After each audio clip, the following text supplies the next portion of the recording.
Previously on Prison Break. I didn't kill that man, Michael. The evidence says you did. I was set up. Put down your weapon! I find it incumbent that you see the inside.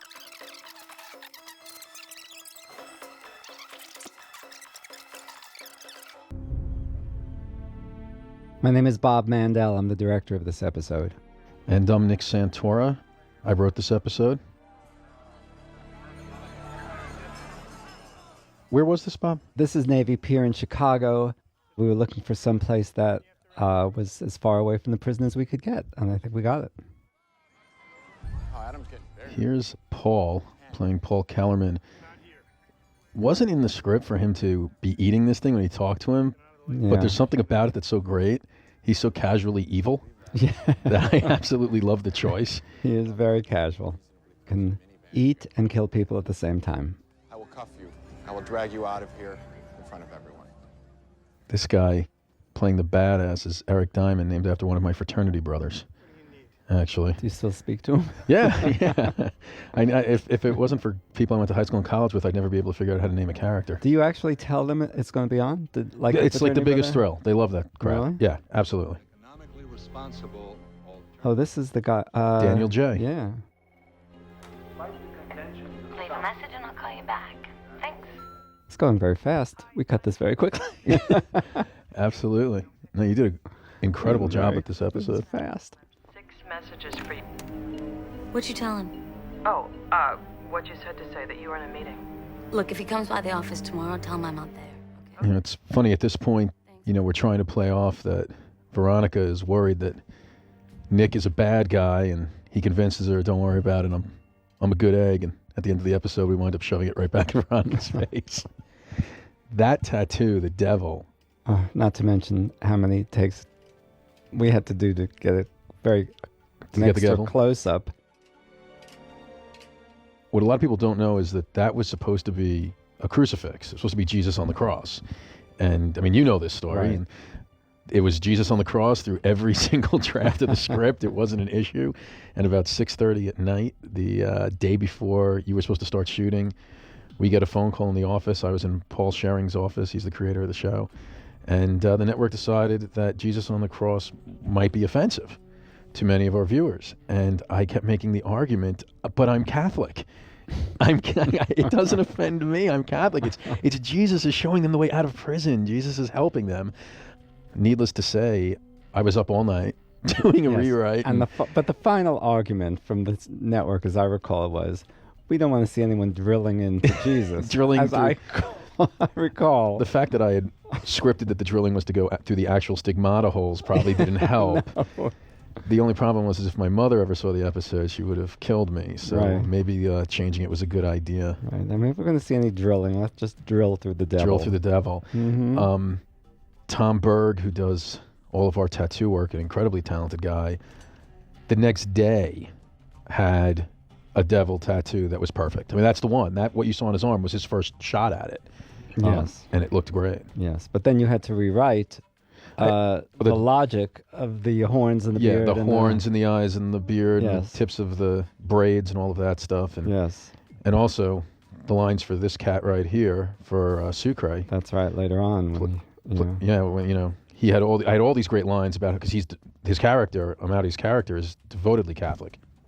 And all these lines about how he wouldn't want to drill through Jesus. And Michael convincing him why it was okay. And then we had to change it to why he was terrified to drill through a devil. And Michael convincing him why it was okay. Yes. Our female viewers love these scenes. It's very interesting, this particular scene. It's a small cell, tiny cell, but it took forever to shoot. No dialogue. But because there are so many angles, you have to cover him. You have to get behind the wall to see through the bed, and then every which way to shoot a tiny little scene like that. I think this guy's particularly good because you don't know whether to trust him or not. Well, Nick Saverin, played by Frank Grillo, I honestly think Frank Grillo is one of the best actors I've ever worked with. Really?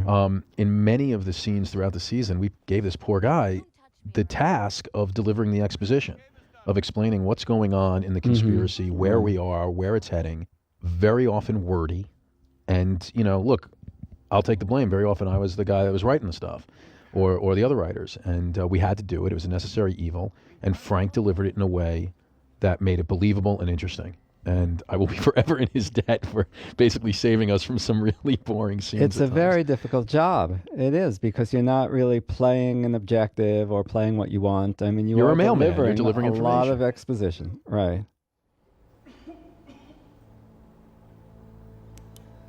Oh, this is the scene that, as I recall, was a steal from The Great Escape.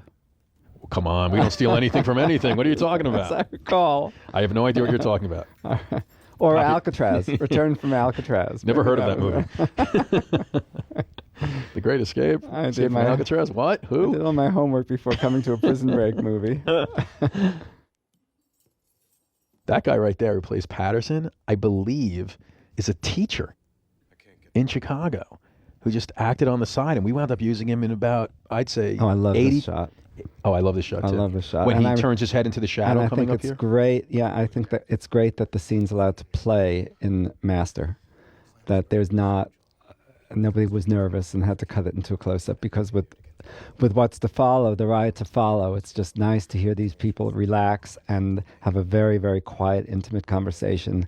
And I remember they also played it very, very quietly, not stagey quiet, but Yeah. like they really would do it in prison. There's a shot up here that you nailed where he turns his head right there. Yeah, and the shadow goes yeah, across his yeah, face, the yeah. intensity, it's great. Worse than the idea of losing Mara Cruz. It's a great delivery of that line, too.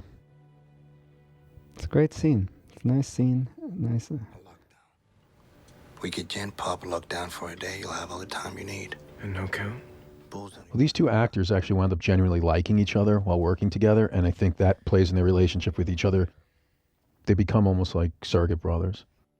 Yes, and I remember when we were doing this, Wentworth was finding his way to how much he could truly enjoy his prison mate, as opposed to just using his prison mate to get Yeah. him out of prison, so that there would be a companionship. I think Wentworth found the balance perfectly throughout the Yeah. whole season. Yeah. I love that shot too. I have two daughters who are crazy about Wentworth. Crazy about him. I think every woman in America is crazy about Wentworth. I know. You know, I came up with an interpretive dance to this, opening theme. If you guys want to see it, I can do it. I'm quite nimble.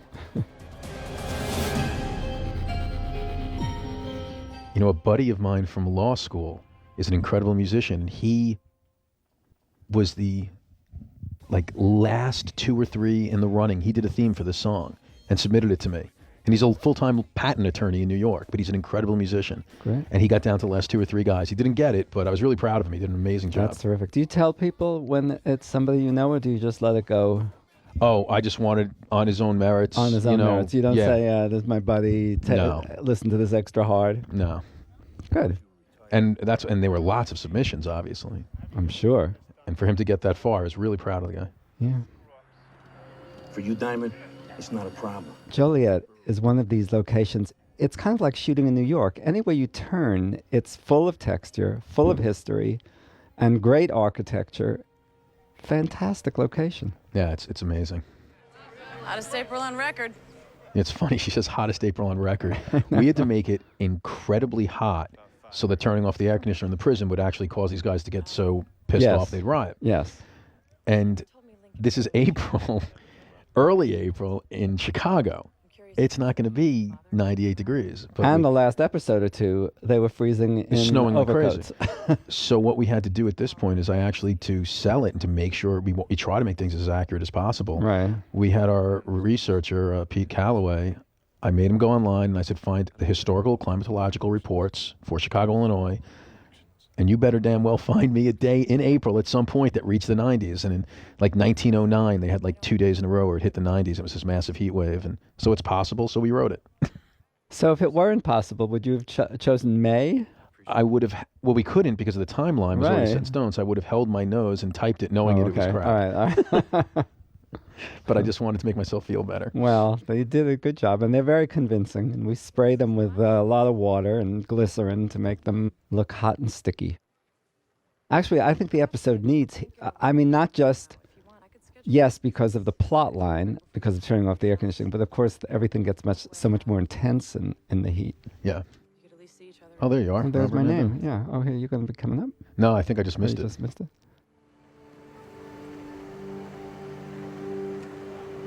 Yeah.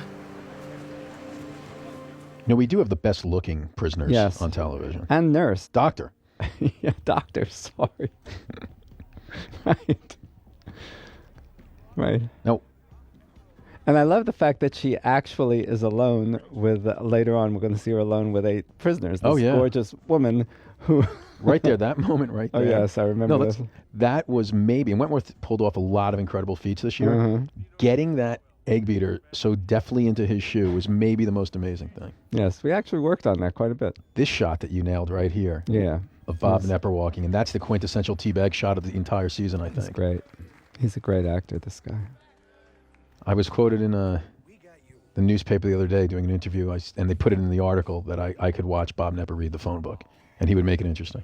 He is very interesting, and what is wonderful working with him, he turns this tremendously evil character on and off. I mean, when you say cut, he relaxes. I wouldn't say he goes completely out Yeah. of character, but he relaxes. He's a very nice guy. There's no anger, and then he goes right into this. This character, Seth, we named him after our writer's assistant, Seth Hoffman. It was our little... Is this the writer you promoted? And we just promoted the guy, the staff so writer. it was worth it. From yeah, he had to take a little grief, and we named Cherry after him. But now he's a writer on the best show on television. Right.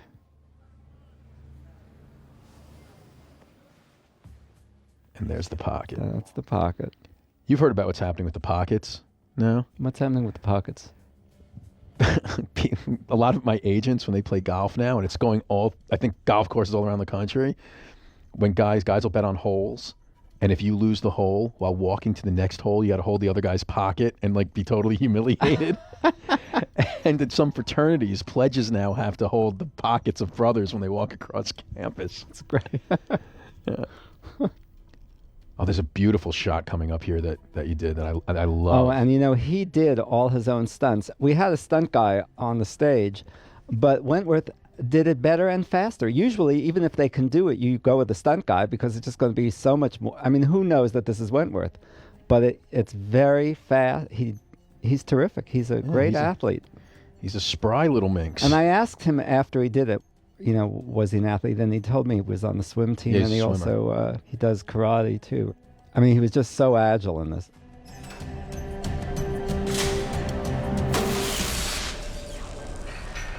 This shot coming up too, the next one. Oh, yeah, it's like the Batman shot. The backlit fan. This There I it is. love that. I mean, that's beautiful. Yeah.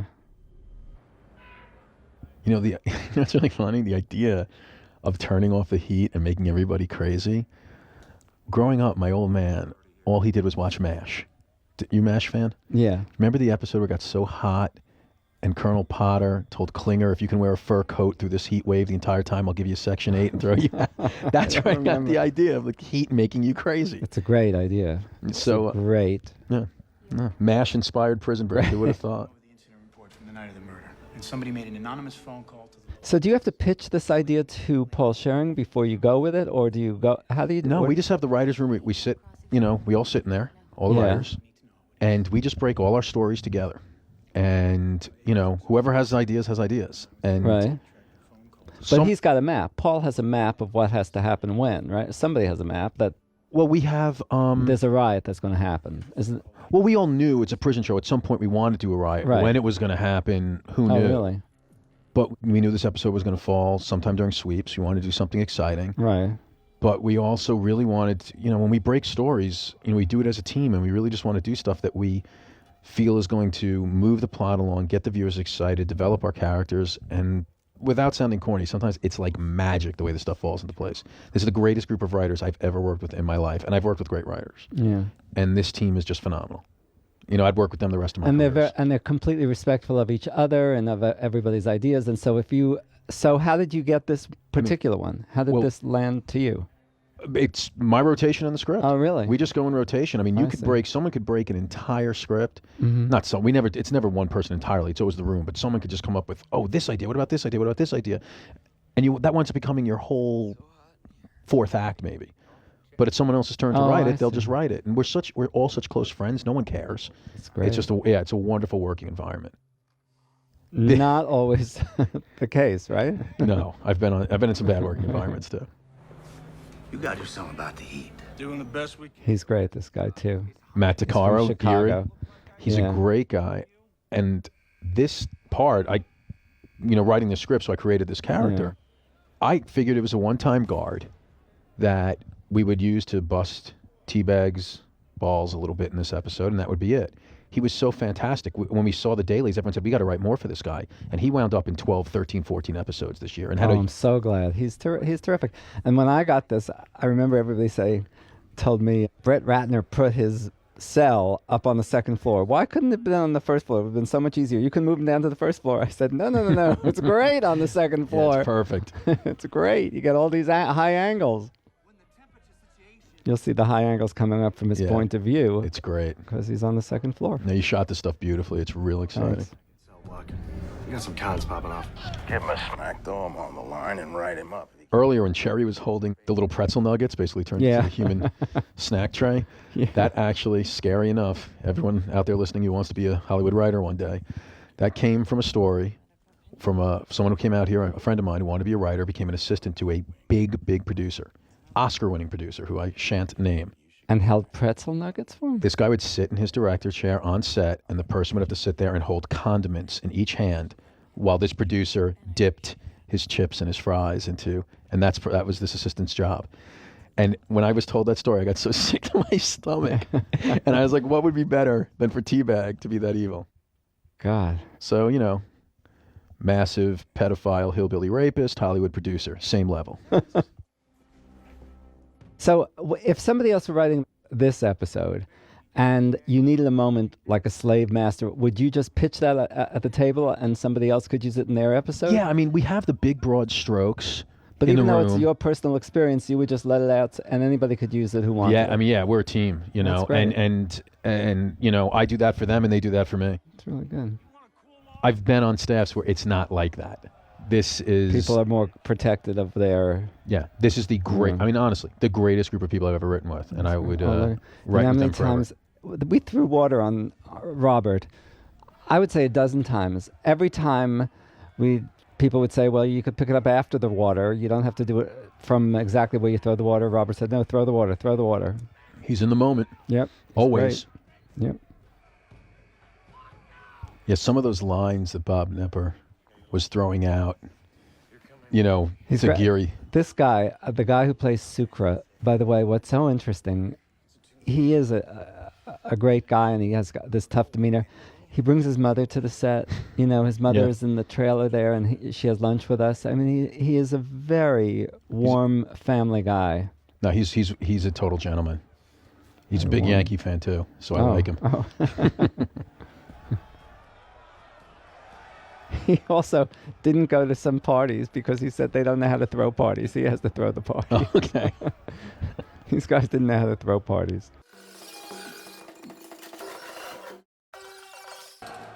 This is where I think you said, would you mind introducing some burning in this riot? Would that be a problem? Can we get some... These moments here with Bob Nepper jumping around as T-Bag, I consider this the episode, and I think a lot of people do, where T-Bag arrives in the series. Locked it down with inmates still out of their cells. Figured we could handle 20 out of control inmates easier than 300. One of my favorite moments is coming up is when Wade taunts him. After he taunts him, laughs at Nepper, evil cackle. Laughs at Nepper's reaction. Nepper's in the background, just clawing at the wall, and Wade laughs in big close-up. Oh. That guy just got his hand smacked. That's his character's name is Trokey, named after another one of our assistants. Christian Trokey. Because I don't expect much from the inbred child of a retard. It's going to come.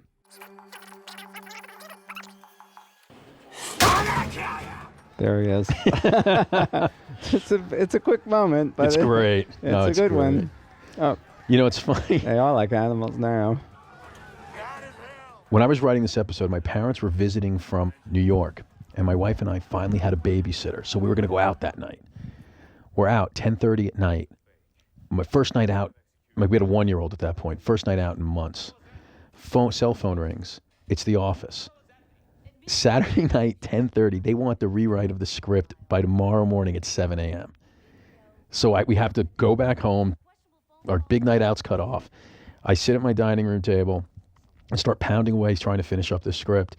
And at like 5 in the morning, I was so out of it. And I just realized I got to put something in this scene with T-Bag and Bellic, something that just makes T-Bag go over the edge, that makes him nuts and teaches us a little bit about him. And I started typing the scene where he was the product of incest rape of a retarded family member. It's just this bizarre thing. And I was like, there's no way they're going to let me do this. And I did it in, I think, a half sleep-deprived stupor. And it turned out to be one of my favorite things in the entire season. It's great. And Robert was thrilled when he saw it. He said, "Oh, that's why I'm like that's why I am like I am. That's why I'm like this." Yeah, well, God. This shot's great of that screw just coming out.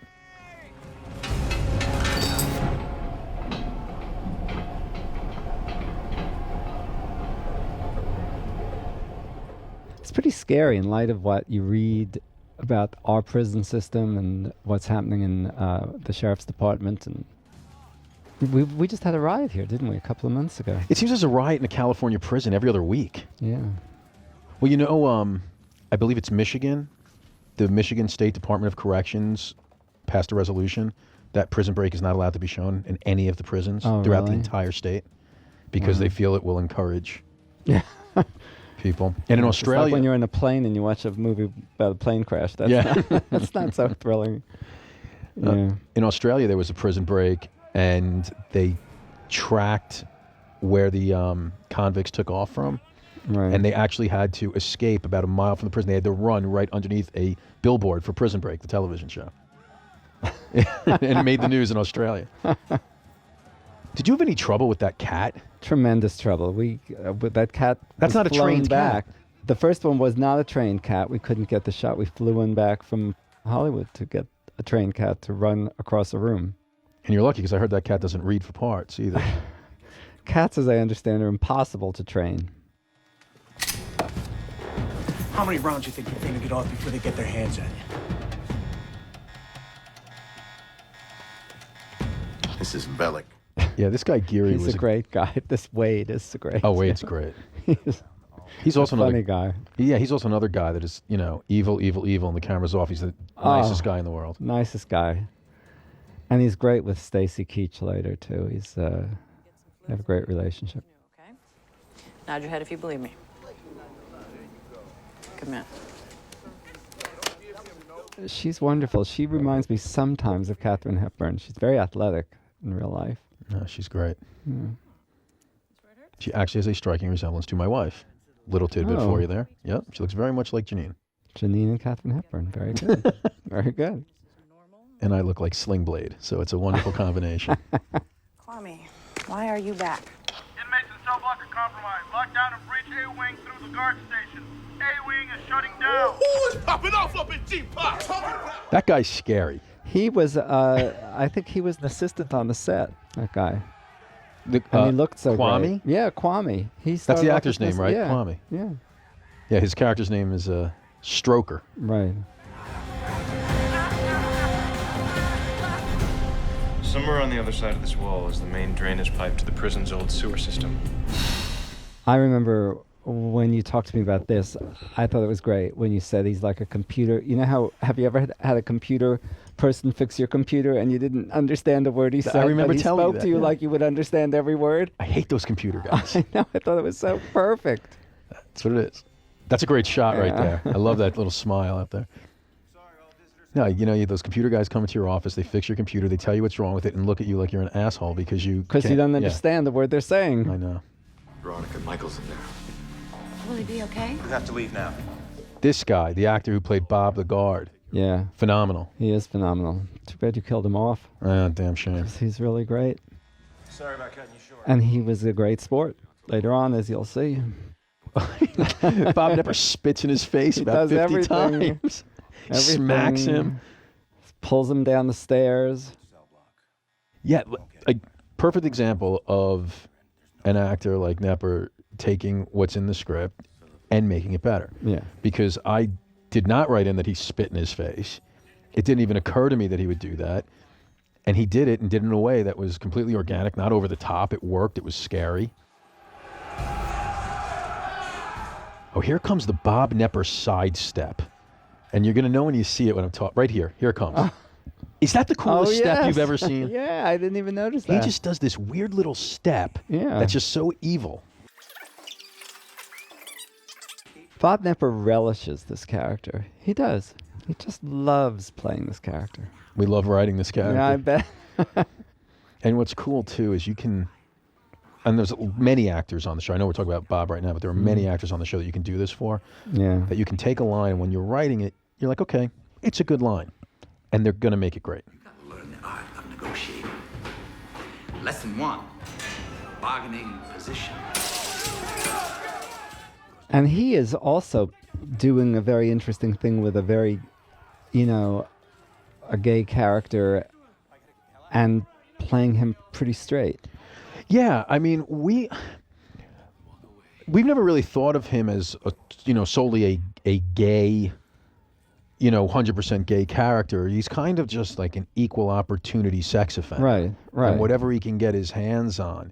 And it's funny because a lot of people, I think a lot of fans of the show think that the T-Bag character is a pedophile with respect to young kids. Mm-hmm. In our minds, his backstory was, and again, it's still as horrific a crime, 15, 16-year-old kids. We don't see T-Bag as a guy who's going to go and abuse a 4-year-old kid. Right. But, teenagers for a psycho like him are fair game. And there's El Diablo. Right. It's El Diablo. And we still got the sign of the cross in there, at least. This is also a good example of a scene that's written in more or less real time, but would take a half an hour to set up and do unless you cut it, and it works pretty well. Well, the way you handled the cuts in this in this episode, the writing staff was all in Chicago, taking a tour of the prison and doing stuff. I had to stay in L.A. because another show that I was finishing up on, I couldn't go to Chicago. Right. So I was breaking this episode out onto index cards when the team came back, and they came to the writer's room, and the way, especially during the riot, it goes from the prison riot to here in the sick bay to the bowels of the and back and back and back. Act 2, they looked on the board. Act 2 had 65. It looked like Act 2 had 65 scenes, and everyone looked at me like I was insane. I was like, no, let me pitch it first.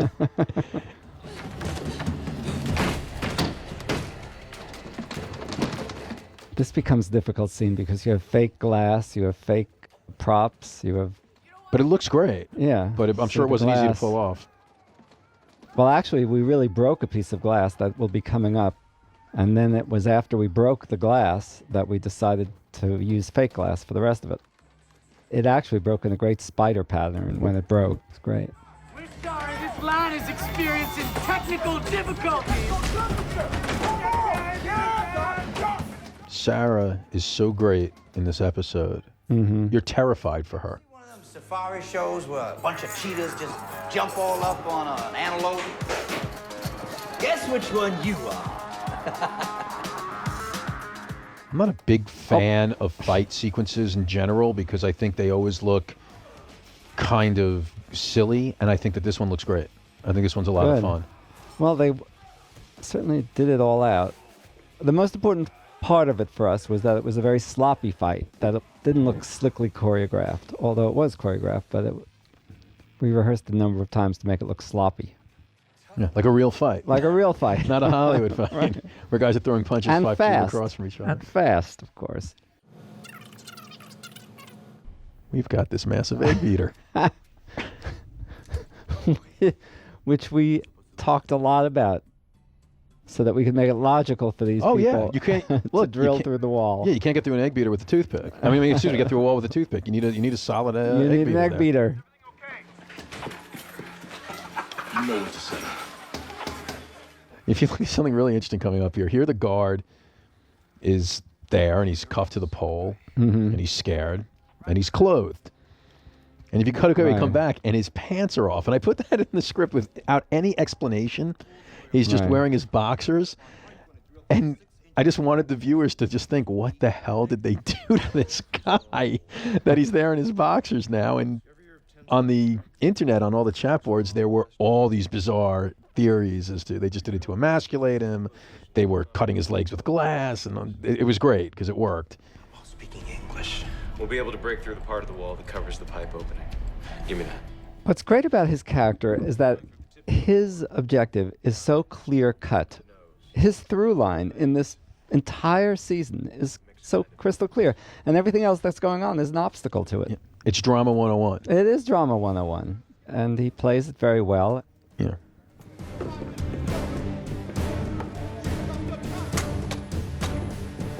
If I can get dirt in there with some of the newer... Oh, this guy is just the best. Keach. Stacy Keach. The best. No bad takes. The guy's Nope. always on, and he's great. No. And you choreograph a shot like this, a very low angle that's hard to get, and he's at the center of the shot, and he's terrific. I mean, it's just one variable you don't have to worry about. Yeah. He's also a really nice guy, too. Oh, yeah. Get to her. Sir, it's impossible from anyone from A Wing to get into sickbay. A guard there assures us that everything is fine. We have everything under control, Governor. This is John Hurd. Another guy who just always knows Great. what to do when the He's camera's great. on. Yeah. He was so nervous before he started. It was very interesting working with him. I mean, Hurd, then he really. That's a guy who knocks it out of the park constantly. And he's great, but he was very nervous when it There started. you go, see? No pants on Oh, the there it guy. is, and there's the glass. Right. You ever try to actually break through glass with that reinforced mesh in there? It's very hard. Yes. Oh, that. You have? No, I'm just looking at the egg beater shot. What the hell do you do in your free time, No, Bob? no. I was looking at the egg beater shot because they said, all right, we're going to drill. And then we couldn't get, we couldn't move that drill on that wall. If you don't like these lines, forgive me, but I was doing a rewrite about midnight before we started shooting, and I think it plays fine. Well, they're very convincing, these guys. They're just great. Yeah. But like you said, Michael Scofield's goal is, man wants X. That's right. And things get in the way of getting X. Absolutely. Right. This is now, one this of the is most... great. Yeah. This is great. And I loved getting it up there on the 3rd floor, and I told... This is the 2nd floor. I told him he was Cleopatra entering Rome, or the Emperor of Rome. He loved it. Everyone else will get their turn.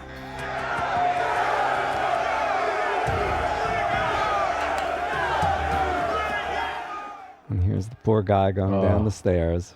Poor Bob. Yep. Don't worry. I don't got the blicky. A favorite line of mine that I tried to clear so many times. It's become like this cult line It's that great. a lot of people say now that are fans of the show. For those of you who don't know, blicky is prison slang for HIV. Right. And T-Bag don't got the blicky. His pipes are clean. It's a great line.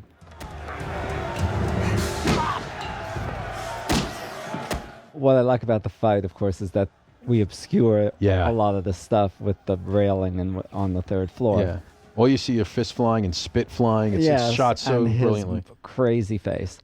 But who got the prison vocabulary for you? Who researched all that? I did some time, and I wrote that stuff down when I was there. Right. And other than that, we had we have our researchers. We have and look, I'm biased, but I admit I'm biased. I think we're the best writing room in Hollywood, and I think we have the best writing assistants in Hollywood.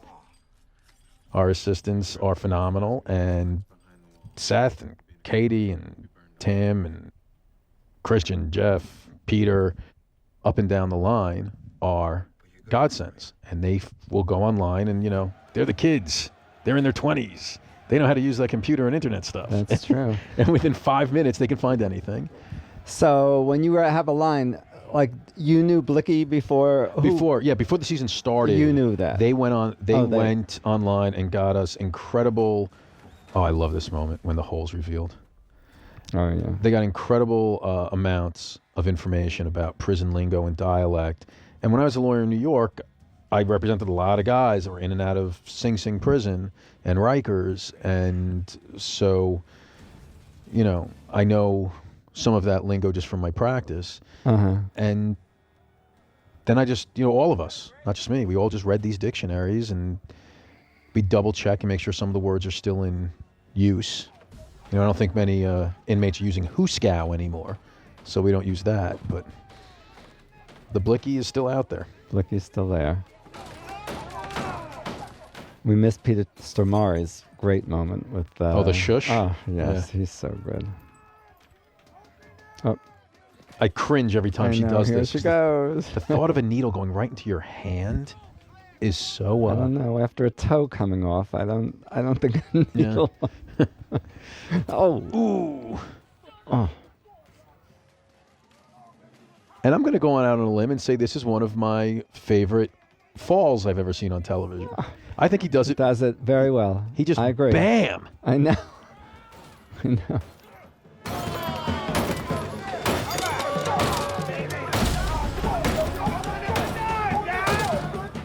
Tell you, she's determined.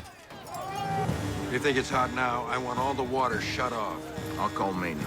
We reshot this, the last minute. This was done at night. Yeah. We came back. We heard the next episode's going in today. Come back and do this a day.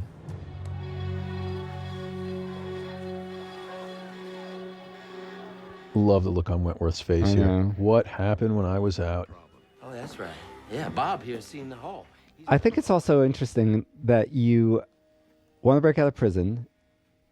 Now you may be responsible for this guy. I mean, ultimately, Wentworth is now responsible for the fate of this guy. So what does he do? And then, of course, later on, Sarah's in jeopardy. I look at this episode as being a 3 or 4 part cliffhanger. What are they going to do about the guard? What are they going to do about T-Bag? What are they going to do about Dr. Tancredi being locked up in sickbay? And what are we going to do about Lincoln when at the end, the guy who was hired to kill him in prison is taking him, quote unquote, to his brother when he's really taking him to his death? We have 4 major cliffhangers at the end of this episode. But it's great how the whole Sarah plot line plays into this plot line. Yeah. Because you can't imagine how Wentworth is going to get out. I mean, what is going to happen now? We didn't either. We didn't know how it was going to happen either. We said we better figure this out. Yeah.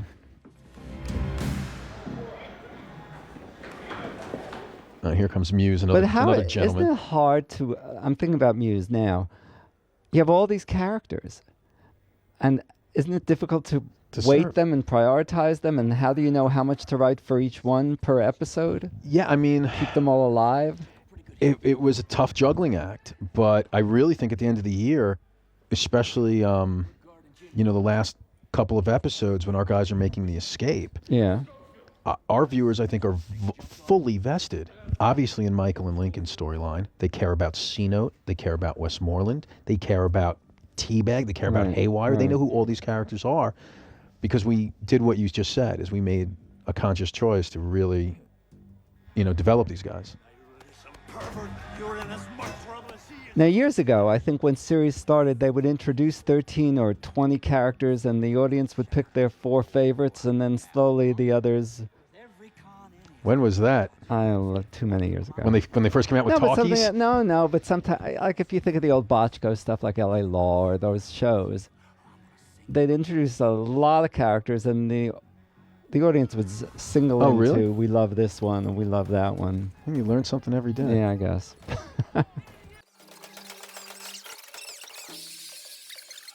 Love that moment.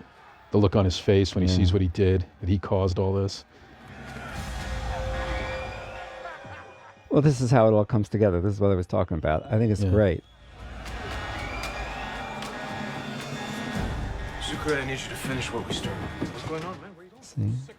No, this was a fun script to write. Right. So now whatever happens to Bob, Wentworth is kind of justified because he's going to save Sarah.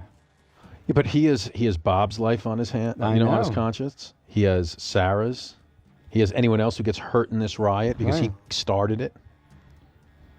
And he still has to save his brother.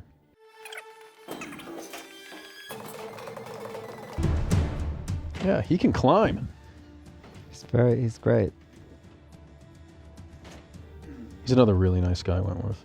He's terrific, and he'll do it 1,000,000 times too. It's like... Also, one thing about Sarah, I will tell you this. She sits next to the camera in a chair. When you are ready, you do not have to look for her or wonder. I mean, she's right up there. And I told her when I left that, the series was young. And I said, other directors are going to come in. And I want to tell you right now, what you are doing is so appreciated. I hope you never change. Because that is great. And that's it. Well, this was a lot of fun. I hope people enjoyed the commentary. Hope so, too. If I were watching, I'd be hooked on the next episode. I know I am. Take it easy, Bob. You too, Nick. Great to see you. Good to see you.